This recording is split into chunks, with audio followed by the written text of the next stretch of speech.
32122 Di sini saya akan membacakan resume pertanyaan-pertanyaan diskusi kelompok 1 dan 2 pada mata kuliah Sistem Pemerintahan Daerah. Jadi yang pertama, jelaskan ketiga asas penyelenggaraan pemerintahan daerah dan contohnya dari asas tersebut. Jadi yang pertama, asas desentralisasi adalah penyerahan wewenang dari pemerintah pusat kepada daerah otonom untuk mengatur dan mengurus urusan pemerintahan sendiri tanpa intervensi pusat. Contohnya, pemerintah daerah membuat peraturan daerah atau perda sesuai kebutuhan lokal. Yang kedua, asas dekonsentrasi adalah pelimpahan wewenang dari pemerintah pusat kepada pejabat pusat di daerah, seperti gubernur sebagai wakil pemerintah pusat untuk mengawasi pelaksanaan kebijakan nasional di wilayahnya. Contohnya, gubernur mengawasi pelaksanaan program nasional di daerah. Yang ketiga, asas tugas pembantuan adalah penugasan dari pemerintah pusat kepada daerah atau antar tingkat pemerintahan untuk melaksanakan tugas tertentu yang menjadi kewenangan pusat. Contohnya, pemerintah provinsi menugaskan kabupaten atau kota untuk melaksanakan program pembangunan tertentu. Yang kedua, apakah pemerintah daerah memiliki cukup kewenangan untuk mengelola potensi daerah sendiri? Jadi, ya, pemerintah daerah memiliki kewenangan yang cukup untuk mengelola potensi daerahnya sendiri berdasarkan prinsip otonomi daerah yang diatur dalam Undang-Undang Nomor 32 Tahun 2004 dan Undang-Undang Nomor 23 Tahun 2014. Kewenangan ini mencakup berbagai urusan seperti perencanaan pembangunan, pengelolaan sumber daya alam, pelayanan publik, dan pembangunan usaha lokal sesuai kondisi dan kebutuhan daerah.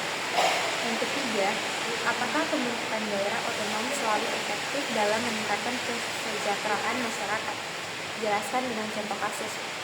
Jadi, pembentukan daerah otonom tidak selalu efektif dalam meningkatkan kesejahteraan masyarakat, karena banyak daerah hasil pemekaran masih memiliki tingkat kesejahteraan yang sedang hingga rendah. Contohnya, otonomi khusus di Papua belum sepenuhnya efektif karena keterbatasan pemanfaatan kewenangan dan kendala pelaksanaan program meskipun ada kemajuan di beberapa bidang. Yang keempat, bagaimana pemerintah dapat memastikan bahwa daerah baru memiliki kapasitas dan sumber daya yang cukup untuk mengelola pemerintahan dan pembangunan. Jadi, pemerintah memastikan daerah baru memiliki kapasitas dan sumber daya yang cukup dengan melakukan evaluasi menyeluruh terhadap potensi sumber daya alam dan manusia sebelum pembentukan, serta memberikan dukungan berupa pelatihan SDM, pembangunan infrastruktur, dan pendampingan teknis. Yang kelima, jelaskan yang dimaksud dari urusan absolut, urusan konkuren, dan urusan umum, serta berikan contohnya. Yang pertama, urusan absolut adalah urusan yang sepenuhnya menjadi kewenangan pemerintah pusat tanpa pembagian dengan daerah. Contohnya, politik luar negeri, pertahanan dan keamanan, justisi, moneter, dan fiskal nasional. Yang kedua, urusan konkuren adalah urusan yang dibagi antara pemerintah pusat dan pemerintah daerah provinsi serta kabupaten atau kota. Contohnya, pendidikan dan kesehatan. Yang ketiga, urusan umum adalah urusan yang menjadi kewenangan presiden sebagai kepala pemerintahan. Contohnya, seperti pembinaan wawasan kebangsaan, persatuan dan kesatuan bangsa, serta penanganan konflik dalam negeri. Yang keenam, apa tujuan dari terbentuknya daerah khusus? Jadi, tujuan dari terbentuknya daerah khusus adalah untuk meningkatkan kesejahteraan masyarakat melalui peningkatan pelayanan publik, percepatan pembangunan ekonomi, pengelolaan potensi daerah, serta memperkuat kehidupan demokrasi dan keamanan. Yang ketujuh, bagaimana pertanggungjawaban pemerintah daerah terhadap masyarakat yang berkaitan dengan pengelolaan sumber daya alam. Jadi, pemerintah daerah bertanggung jawab mengelola sumber daya alam di wilayahnya berdasarkan asas desentralisasi sesuai Undang-Undang Nomor 32 Tahun 2004, meliputi pemanfaatan, pemeliharaan, pengendalian dampak, budidaya, dan pelestarian secara transparan dan berkelanjutan.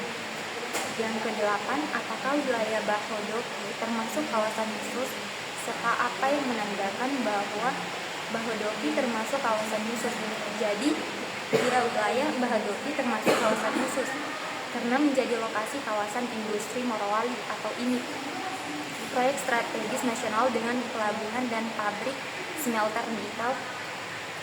Hal ini ditandai dengan pembangunan pelabuhan industri seluas 800 hektar di pantai desa Le dan Dampala, serta adanya pabrik smelter nikel yang diresmikan Presiden Jokowi pada 2015 di Desa Patulia. Sekian resume pertemuan pada hari ini, semoga informasi ini bermanfaat. Assalamualaikum warahmatullahi wabarakatuh.